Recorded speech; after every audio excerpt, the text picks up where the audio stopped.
You've had a chance to look at this security footage that we showed at the top of the show for a second. I just want to get your impression. Here's a security detail at a very important moment. You're supposed to be protecting the speaker, and the speaker's daughter is turning it into a Hollywood movie. Your thoughts now that we can see this for the first time?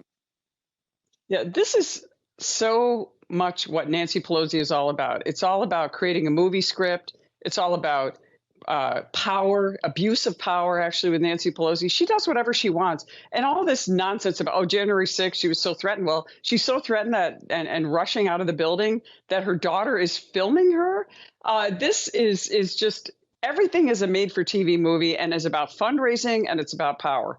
And that's what this looks like. No regard for the Capitol Police, who, by the way, have protocols they have to meet. What if something did happen? And that's where you know that you wonder if she really was serious about it or if she really cares. And I have to say, I have a similar experience with Nancy Pelosi, because after January 6th, remember, everything was locked down. Right. Nobody was allowed into the Capitol. And also remember that we had a razor wire fence around the Capitol, a total disgrace to the beacon of freedom around the world, totally unnecessary. And my son came dressed in his Marine Corps uniform to be there in the gallery, not on the House floor, to be there to witness me getting sworn in all by myself. I was the last member of Congress sworn in after my 100 days in court with my long election.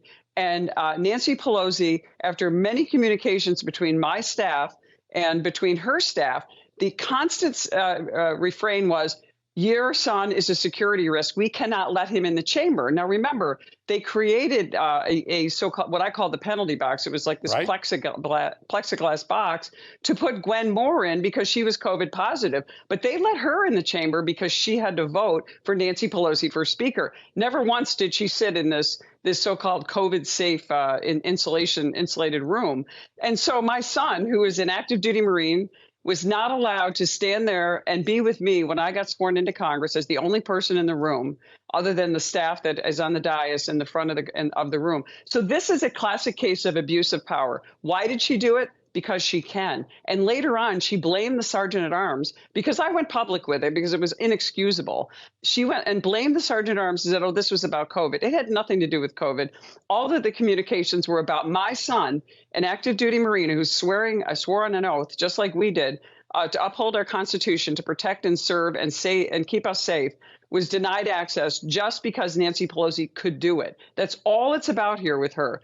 And this is what they do. And this is what the Democrats have done under Nancy Pelosi. This is what they're doing under Joe Biden's administration, whether it's the Department of Justice, the FBI. They'll collude with whoever they have to. They'll shut down the Hunter Biden laptop contents with big tech.